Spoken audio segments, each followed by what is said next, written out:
All right, everyone. Welcome to today's show of the Peaking Podcast. We have John Bodrozic with us. He is a serial entrepreneur, successful business leader, and currently co-founder of Home Zada. So excited to chat with you, John, and learn about your past, your history, and get some advice from for our viewers about what it is to be an entrepreneur, what it is to start a successful company and go to market and all the fun things. So if you want to jump in and tell us about yourself, we would love to hear. Absolutely. Well, first and foremost, Bryan, thanks for having me. I really appreciate it. Any opportunity to help you out or tell the HomeZada story or help other entrepreneurs out, I'm into that. So yeah, a little bit about my background. Believe it or not, I got a degree in mechanical engineering and went to go work in the commercial construction industry right out of college, basically building high rises in downtown LA. So I learned, most people think of construction as people swinging a hammer, welding things together. When you look at large-scale construction management, it's really managing a complex project and business. You've got a set of plans and you got to hire a bunch of subcontractors, and it's a $500 million building under contract. And so I learned that whole business of how all those things together, and I was quite fascinated by it, and I loved it, really appreciated it. Spent about 4 years in that business.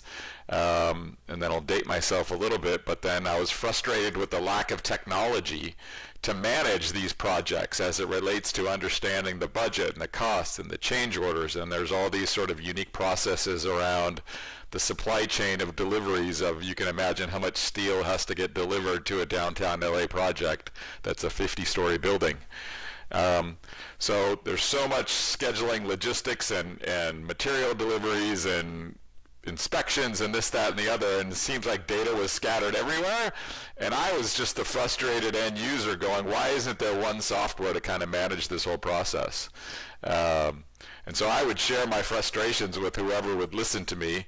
I ended up having a business colleague where I was on a hospital project, and I didn't know it at the time, but his passion was to become a software entrepreneur. He was sort of like self-teaching him computer skills, and he said to me one day, John, I like your ideas about you understand how these big companies manage these projects. Do you want to start a software company?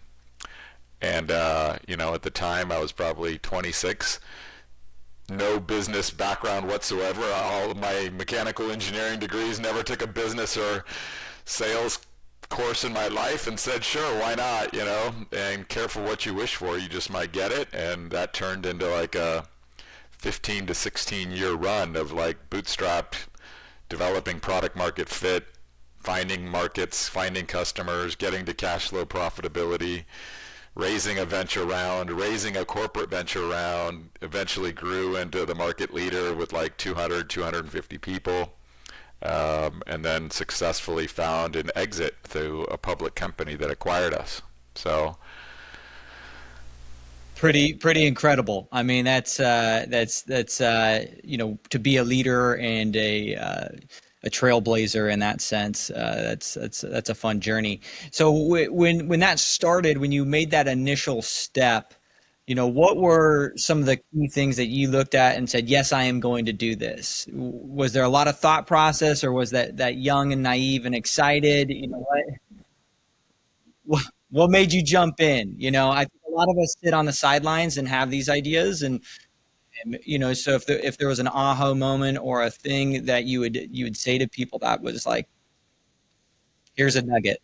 yeah, no, great question. I'd say probably there's a couple ways I answer that question. Number one is I was like 4 years out of college and had great experience, and I was at this sort of like, I could see three different courses of my career, like what am I going to do for the next 10, 15 years of my life. So I was working for a big company, it's a national company, and I could sort of see the career path of it if I stayed at that company, what levels of sort of promotion I could get to, and that was pretty fascinating to me. I was very interested in continuing to do that. The other career track I was thinking of, because when I got my degree in mechanical engineering, I was debating whether to get a degree in business because I was also passionate about business. So I thought about going back and getting an MBA, and kind of that would have probably changed the trajectory of my career. And then with this entrepreneurship thing, I'm like, that was like the third thing that I really wasn't contemplating. But when the offer came, it's like, okay, well, between those three choices, which one am I going to sort of choose? And I ended up choosing the entrepreneurship path primarily because I was like, I'm 26, I'm young, I'm not married, I don't have any real big financial debt. The only thing that I would be, I'll give it 6 months or a year and a half and see if it works. And what's the worst that could happen? If it doesn't work, I'll just go back to my construction career or get an MBA there. And so the only impact was my lifestyle living in Hermosa Beach in LA, and not being able to afford rent and, pay my bar bill on the weekends.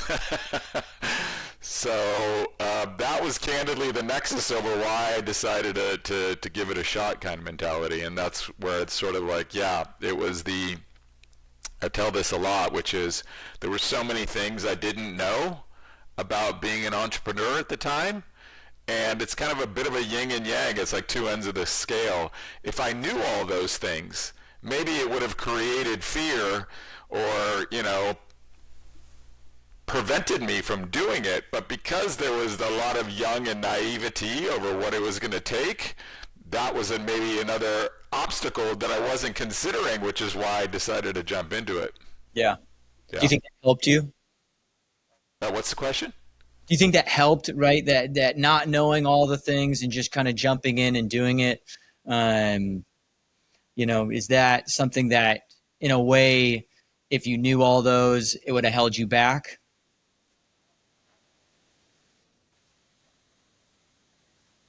I was so passionate about, like, once I jumped into it, then I became passionate about building software. And there's a lot of analogies to building a building and building software, but there's also different analogies. But then it was sort of like my deal with my co-founder. He's like, well, I'll write the software, but you have to go do the sales and marketing and the business side. And I said, sure, yeah, but I'd never taken a business course in my life, never a sales, marketing, finance, accounting course in my life. So I discovered this about myself, which was I'm really an avid lifelong learner. So I taught myself, how to do accounting, taught myself how to do marketing, taught myself how to do sales.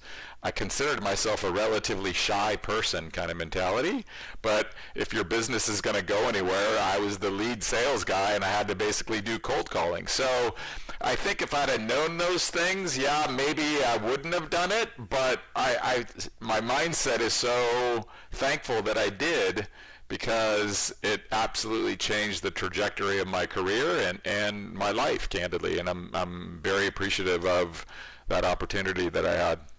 Yeah, very cool. Do you think there's when you're thinking about those roads, do you think there's a specific timeline a founder should give themselves? Like you said, I'll give myself 6 months to a year and a half. That doesn't feel like enough time to really fully vet. Do you think taking a step back in hindsight in understanding the challenges and what it is to build a piece of software and then also to go to market and find that product market fit, is there a certain timeline that someone should give themselves to really go through the process? That question is so good, but yet so difficult to answer. Because it's hard. It's hard to look at life and say, it is so hard because, you have to take into account what I call your personal life situation. Yeah. Right? Which is, I know and mentored entrepreneurs who are like married with kids, and how long can they actually not have a paycheck is a factor in that sort of time frame. Then you've got people that were like me that, not married, no kids, no real debt, but like they're willing to invest the time. So understanding your personal situation in context of being a startup has a huge impact in making that sort of judgment call. The flip side of that is, what is the startup? Like, what is it, Is it some advanced R&D that's going to require a lot of thought and a lot of time in order to get there? Or is it something that can be a little bit quicker to market or quicker to validate the market? I also kind of, just because I've been in software, like I started my first software company, and I'll date this, like 1994, 5-ish. So this is, look at the gray hair and the goatee, pre-dot-com internet sort of commercial availability. So we were building product on Windows, and then the dot-com hit, and then we were like, building what's now known as SaaS software. So the time and how software development got done was radically different back then. Versus now, I'm in my second startup. It's a business called Home Zada, and the software development tools and the cloud infrastructure and access to Amazon via an API, you know what I mean? The cost to build an initial MVP product is so much less than it was back then. And now we're on this new burgeoning like AI world. So there's so many underlying, factors in the answering that question, right? It's like, where are you on the stack even in software? Are you building just at the application layer? Are you building at the platform layer or at the infrastructure layer? So many sort of dynamics that go into answering that question. Yeah, definitely fair. I think it's a burning thing for everybody, but it does make sense. It's really it's very situational in so many facets. Yeah, is it B2B or is it B2C? Yeah. Or is it both? Like in our case with HomeZada, right? I mean, it's a great question that I think every entrepreneur should ask themselves. But I think it kind of boils down to sort of triangulating all these different dynamics over your own personal life situation, your business idea, and what do you think it's going to take to prove out either A, building the product, or proving out that you can acquire customers and make money at it. Yeah. One of the interesting things is that founder relationship, and you being in the industry, having the knowledge, having the ideas, and then you finding someone to build that software in the beginning. I'm curious from the product development side of it, from your standpoint. You had these ideas and going and starting to build that software. Did you know what you were getting into in the beginning days? I think I talked to a lot of people who maybe aren't on the technology side, but they are on the product development side, but not necessarily, they haven't had that background or that formal training, but they are building a product. What are your thoughts on that? And do you feel like you were in that stage, or do you think your degree and your background in electrical engineering gave you maybe more insight? Yeah, great question. So the whole developing a product, it's sort of two pieces that come together in my mind. You've got sort of the product manager role, right? Specifying what the product is going to do, perhaps playing a little role in the user interface, maybe what I call the business logic over how the product should work, and you're sort of communicating a set of specs to the software development co-founder typically, which has to sort of ingest all that information and actually write code, create a database, create sort of the logic behind it and how it all works. And that's kind of a symbiotic kind of relationship. I didn't realize this at the time when I started my first company with my other co-founder, which was product management, candidly, is like my passion. I didn't realize it at the time, but now I consider myself still involved in the product development process, not necessarily in the writing the code bit, but more or less kind of like articulating what the product is going to do and the value proposition, almost like being the translator between telling the software co-founder what to build, and then once it's built, telling the sales and marketing team how to communicate that value to find an audience and try to get customers kind of mentality. And so, yeah, I've talked to a lot of other, founders who maybe they're like me, they have the idea, but they don't have any relationships with the other side, which is probably maybe even more important, which is, somebody has to write the code to actually build the product, and they're looking for sort of CTO type co-founders. Now, I've been fortunate with both my first company because my other co-founder and he was the one who was passionate about figuring that on our own. My current Home Zada company, the other CTO who's also a co-founder is somebody that worked with us at the previous company. Yeah. So Yeah. I essentially I never had that sort of, I'm the guy with the idea, but I don't know how to write code. I need to go find and recruit kind of a CTO. I've never been in that position, but I know a lot of potential founders find themselves in that position. Yeah. Do you have any, so having two successful kind of co-founder relationships, do you have any words of wisdom or thoughts on that? Words of wisdom. Uh, it's just so it caught me off guard, I guess, on that one. I mean, the first co-founder was basically we were almost like brothers, right? I mean, we were basically, and we were both passionate about what we were doing. And oftentimes it comes down to there are trade-offs that need to get made, right? I might be saying, hey, I think the users want the product to work like this. And he's telling me, yeah, but if I make it work like that, it's going to take, 3 times as long. And we're going to be setting ourselves up for, building the software in a way that puts us down a one-way alley that we can't necessarily get out of. And maybe if we build it this way, it's going to take less time, but also gives us more future flexibility. But then the end user experience may be slightly not ideal, at least in my mind. So it's sort of that there's always these sort of trade-offs over like how the product works and what the end user experience is, and then how the different ways that the product can actually be coded and built, and whether you're sort of building it in such a way that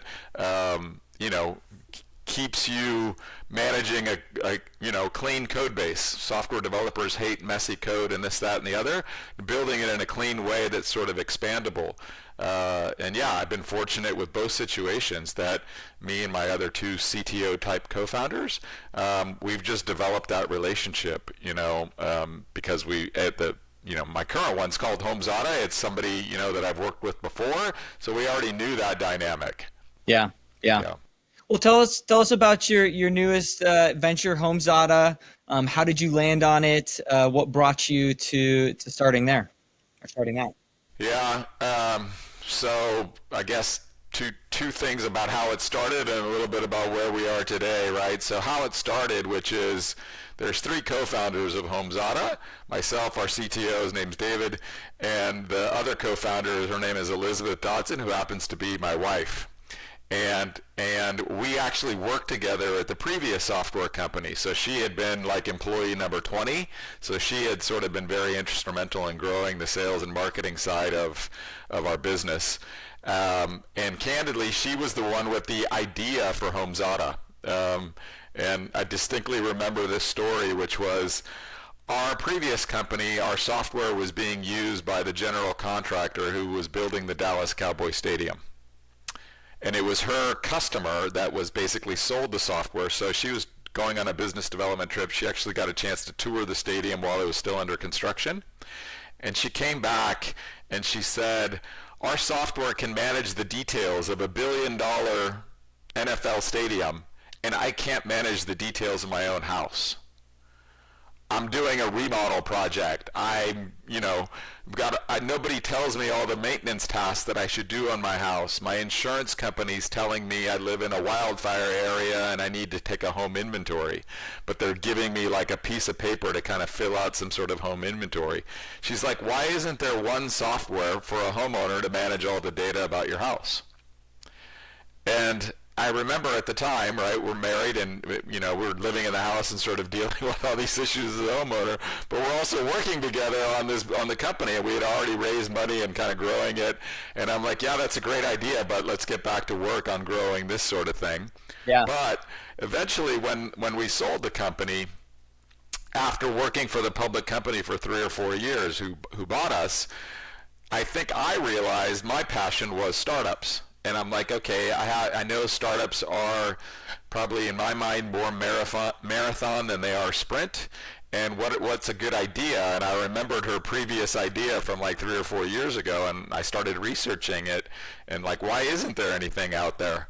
Asked all of our friends who were homeowners, where's the data about your house? And it's scattered everywhere in Google spreadsheets and paper and this, that, and the other. And I'm like, I think that there's a real big market opportunity. So I ended up sharing my research with her. She said, yeah, let's give it a shot. Our David, our CTO, reached out to him and said, hey, we're thinking about doing another one. You want to jump in? And he's like, sure.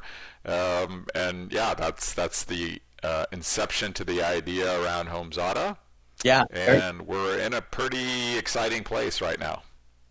That's awesome. Yeah, Tell if you want, I could share a little bit more about what it is or what. Yeah. Definitely. Okay, so pretty simple. Everything about your home in one place, right?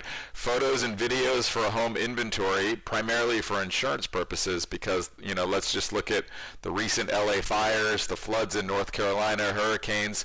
Most consumers don't have a home inventory because they think nothing's going to ever happen to them, or they're just procrastinating. So our photo and our AI is really taking off to make that sort of super simple. Preventative maintenance calendar. You buy a first home, most first-time homeowners have no idea what preventative maintenance tasks to do. So we create a calendar for you that's going to remind you of how to do these things and when to do them. Same thing, remodel projects. You buy a home that's a fixer-upper. You've never done a kitchen remodel before. You have no idea whether to spend $20,000, $50,000, or $100,000. What's the ROI? Which product should I select? How do I hire a contractor? What's my long-term ROI on this thing? And sort of all the finance piece. So we invested a lot in building out an amazing platform. We even kind of coined the term Homeowner AI. And now we've proven product market fit. We've acquired tens of thousands of homeowners all across the country who are signing up and using it and willing to give us a $99 a year subscription to premium features. So we're quite pleased with that. Now our next challenge is scale. How do we scale this thing? And we could either scale this by raising a bunch of venture funding and try and spend it all on business to consumer marketing, but there's also an equal track of a lot of B2B2C partnerships with insurance companies or real estate companies or mortgage or home improvement retailers who already have access to hundreds of thousands, if not millions, of homeowners. Yeah. Very cool. I mean, it just sounds like it makes so much sense. I'm going to go download this. I know I have my own home, and I'm like, the preventative maintenance thing just in and of itself, I'm like, always getting calls about my furnace or whatever that's, needs a maintenance and so on and so forth. It just, yeah. I'm really curious on that initial phases of the go-to-market, how you're getting your product in the hands of consumers, of insurance providers or businesses. What was the initial strategy to get people to use it and adopt it, to just let people know about it? What did that look like? Yeah, so we built the platform knowing that at the end of the day, the end user is a consumer homeowner. But the question then is, should we monetize the consumer homeowner, or should we monetize the other partners and or long-stream potential advertisers who want to get products and services in front of them? So we had to launch to business to consumer, and so basically, yeah, it was primarily a bunch of content, right? So we had a big commitment to our blog, just writing blog content about anything about the home, and that sort of built credibility and trust with an audience of homeowners, and it also sort of helped optimize sort of SEO on key phrases that homeowners might be searching for: home inventory software, home maintenance schedule. We also did some SEO optimization and did some paid ads on sort of web search type technologies, Google, etc., and that drove a lot of the initial users. Then it also turned into expanding that into looking at other people who are writing content about the home. So if there's a lot of people that write about home ownership. It could be a local real estate agent. It could be somebody who's passionate about DIY.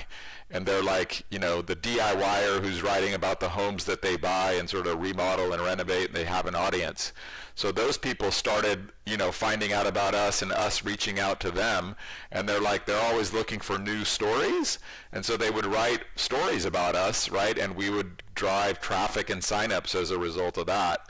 Then that sort of morphed into, okay, maybe we should have an affiliate marketing model, where we're going to be proactive, and for the consumer that signs up for a $99 a year subscription, we can create a revenue share with people who have an audience who want to write about us. And that works really well because HomeZada does so many different things. There's so many different stories that could be told about what our product does. And those stories could be like, well, what generation of homeowner are you? Are you a Zer or millennial buying your first house? Or are you like me, an Xer, or potentially even a boomer who may be on your second or third house kind of mentality? There's the regional issues around people get hit with disasters in Florida, which are hurricanes, but wildfires in the western states. So there's so much different content that could be sort of produced, and we found that was a really effective way of sort of getting the market message out about HomeZada, but doing it in a value-added way that provided value to the reader, and then they would sort of be curious about exploring out the platform and start to sign up and convert. Yeah. How large is the team right now at HomeZada? It is still the most leanest and meanest startup you've probably ever seen in your life. Given the amount of investment in R&D and the size of the market, there's essentially still the three of us, three co-founders, okay, and probably half a dozen, sometimes a dozen, essentially contractors that we sort of either sometimes hire full-time or on a part-time basis because maybe we need some help with a UI bit of the platform, or special launch that we want to do. We want to bring on some developer skill sets, or a lot of the go-to-market, social media marketing, PR type sort of activities that we've done. That's kind of it in terms of the size of the team. But we're at almost like at an inflection point where product market fit, huge market, how do we scale? Taking a lot of phone calls from people who are finding out about us more on the corporate side, saying, I'm interested in what you're doing as it relates to partnership or investment, or even, some people have even tossed about, are you for sale? Can we acquire you? So we're fielding lots of these different calls, and we're kind of at this very interesting inflection point. Yeah, very exciting, very cool. Congratulations. That's awesome.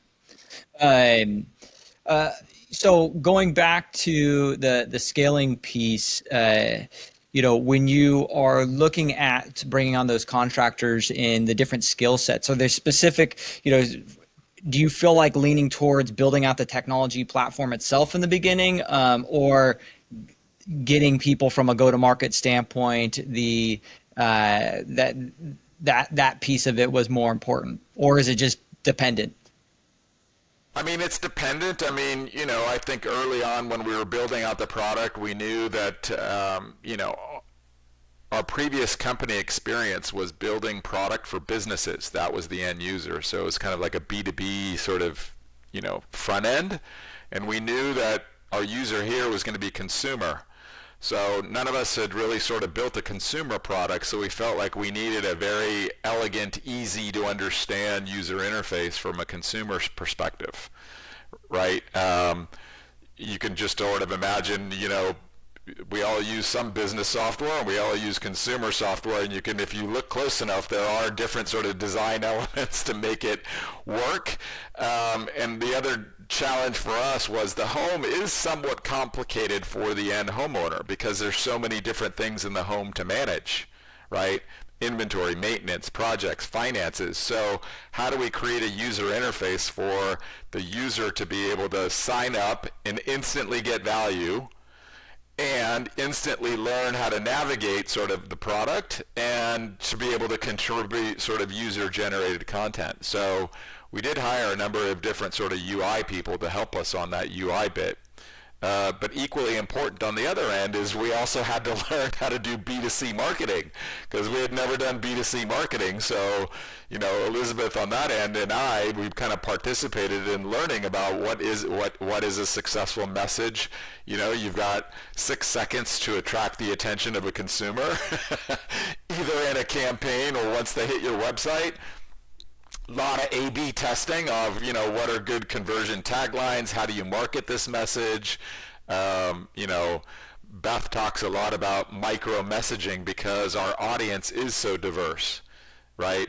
We have everybody from 25 years old to 80 years old using our product, and it's in all 50 states, and it's people that own, a $20 million mansion and a $200,000 rural home in rural America. And so everybody has a different technical skill set as a homeowner. Everybody has a different expectation. And because the home journey is always continuous, like, did you just buy your first home? Or you've lived in it for 6 years and you finally saved up enough money to do a kitchen remodel? Or are you trying to prepare your home for sale? So many of these things on the marketing side creates these concepts around micro messaging, because our target audience is huge, 100 million homeowners in the US, but you have to have different messages for the different type of homeowner that you're going to be targeting. Yeah. I feel like timing is so much a part of that, right? You can have the best message in the world, but at the end of the day, is it in that moment that someone's paying attention? Because we are just being inundated with just so much. It's really hard to sift through and get through the noise. So that's great. Are there any specific tools that you would give a shout out to that were exceptional or extra from a candidly, we've cycled through lots of them, and I can't say that one's necessarily better than the other. It's like, I think we settled in on WordPress for our blog. We made that decision a long time ago. If we had to make that decision now, we would make the same decision. Maybe yes, maybe no. We've used different affiliate marketing software. One of the things from a product perspective was we were building the core product, but if we were going to launch a subscription model, we wanted to license basically subscription software so that we didn't have to deal with, dealing with the security around accepting credit cards, that you have to be PCI compliant, and dealing with the recurring billing and all that sort of complexity. So we found a great company for that. It's a company called Recurly. I don't have a problem sharing their name. And so they've been a great sort of vendor for us on dealing with that end of the business. Chose Amazon, their S3 to store all the data, which has been fantastic as well.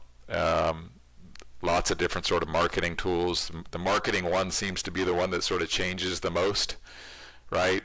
Which marketing platform should you test out? Well, we've tested them all out, and they all have pros and cons, and even when you test the pros and cons, they're all changing. A year later, what was a con is now a pro, and what was a pro has now been a con because they've changed it, right?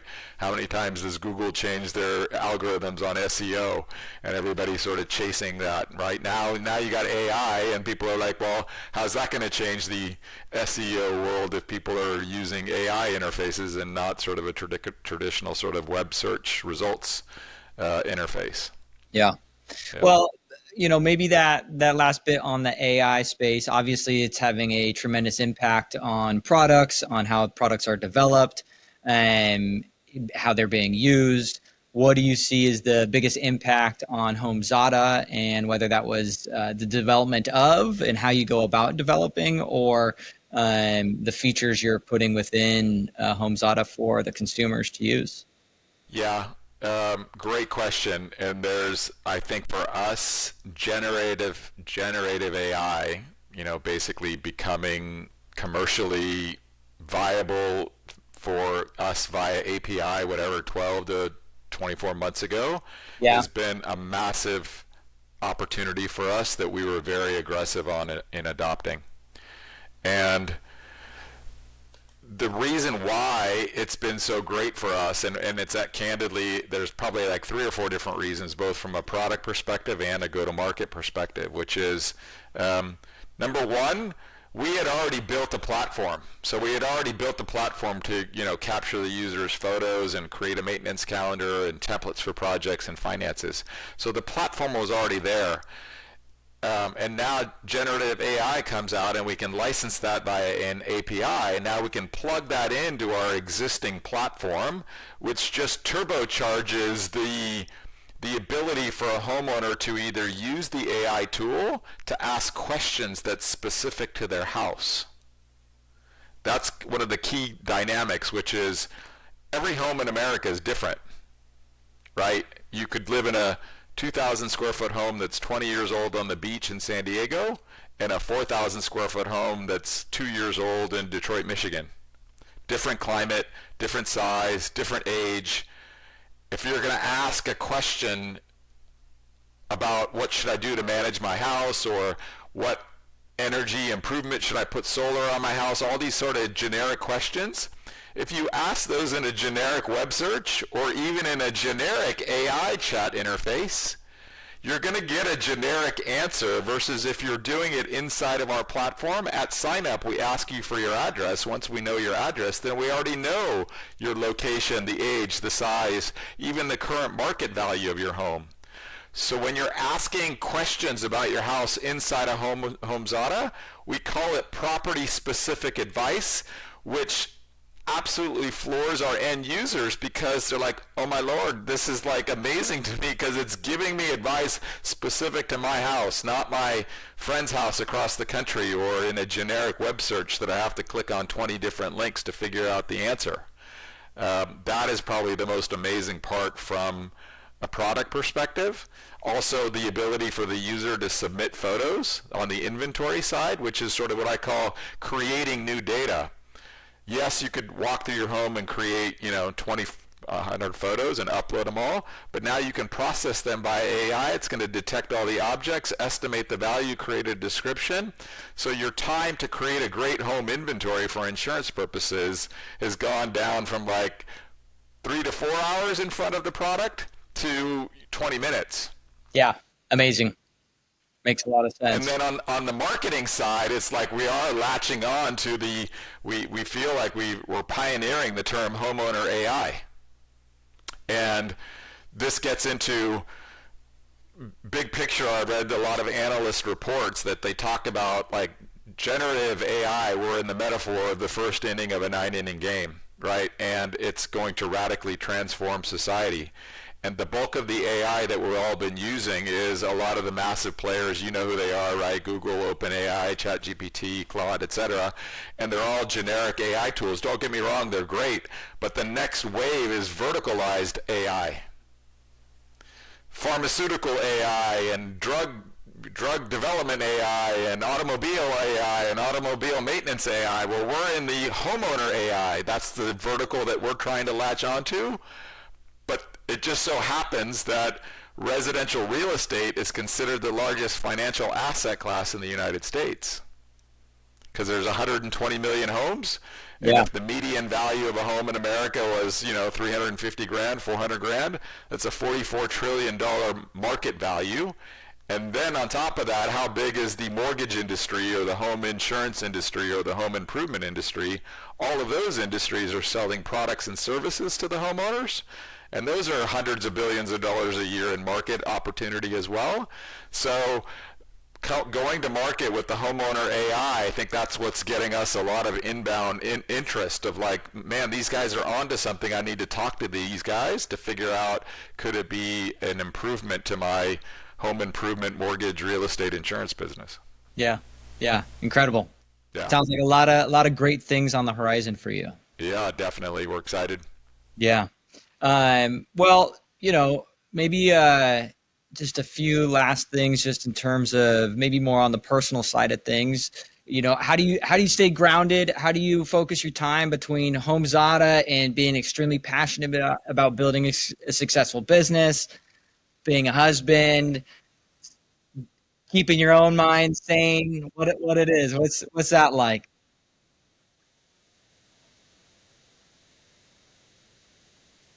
Is right. It's number one, my grounding probably comes from my parents.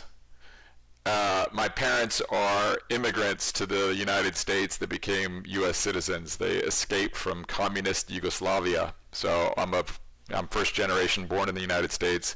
So, but my parents' heritage is Croatian, and so they came here not knowing any English. Became American citizens, basically worked blue-collar jobs their entire life, and they basically established that grounding of like, I'm no better than anybody else, just treat people nice and with respect, and we're all trying to get through life and just do good, and that keeps you grounded. Yeah, I think the second piece is it's probably going on now 25 to 7 years that I've worked with my wife. So she's amazing grounding influence as well, but she's also an inspiration and an energy source as well. Yeah. If you got a chance to meet her and know her, right, she's just amazing in terms of like energy and inspiration, but she will definitely, slap me upside the head and go like, wake up, John, quit chasing the shiny object, get back to focus on what you need to do, for the business, here. And then, it's just I guess the combination of those two is just my sort of natural demeanor of I'm passionate about creating products that create value for our end customer. I mean, don't get me wrong, there are a lot of entrepreneurs who create fun and cool products. The value proposition maybe, well, it's entertaining or whatever the case may be. And don't get me wrong, we as humans, we need good entertainment. But that's just not my DNA. My DNA is more about trying to create things that create value for people. So it's really humbling to kind of still talk to customers. And they tell you, like, hey, can your product do this? And you're like, no, it doesn't do that, but that's a darn good idea. Or, wow, thank you for creating this product. I didn't know this thing existed. I'm going to refer you to all my family and friends.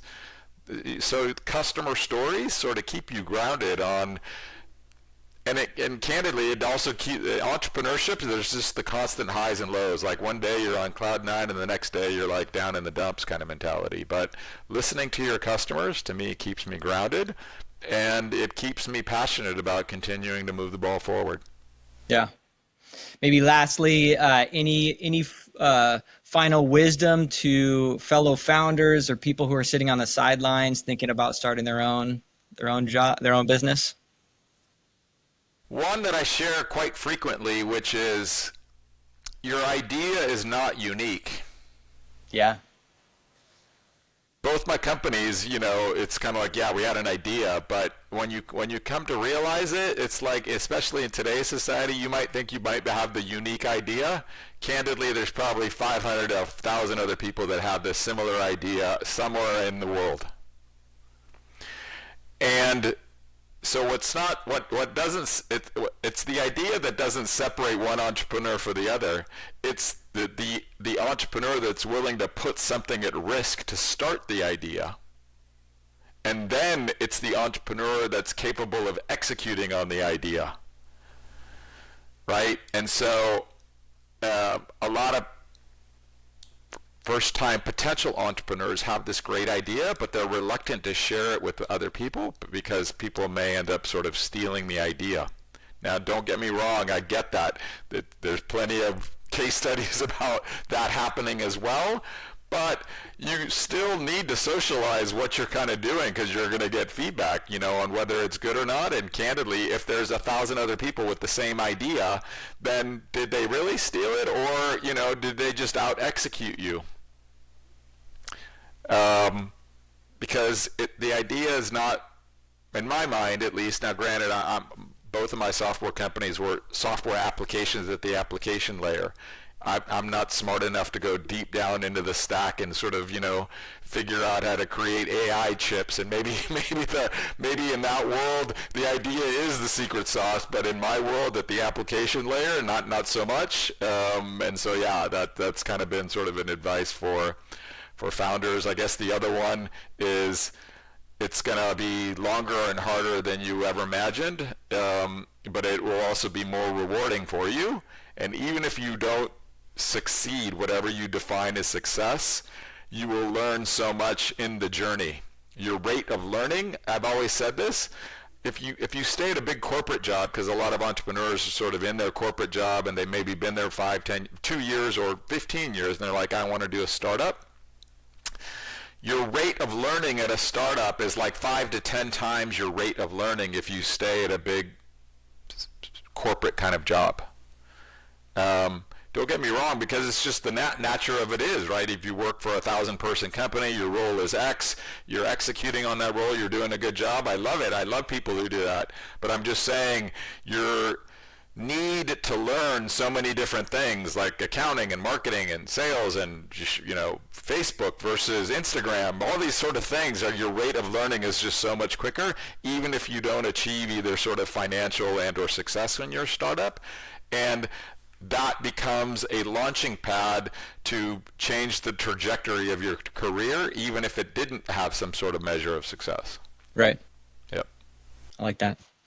Well, cool. Can you tell people where they can find you, how they can help out and become a part of the Home Zada?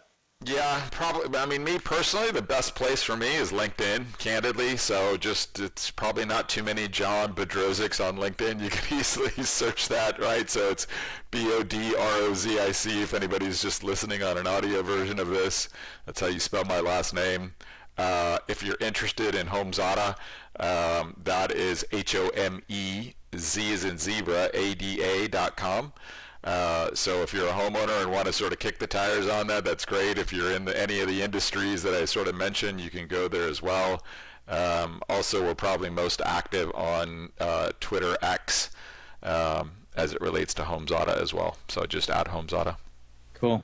Well, it's been a pleasure. Thank you so much. Really learned a lot, and I think you added a lot of value to our listeners, and really enjoyed the conversation.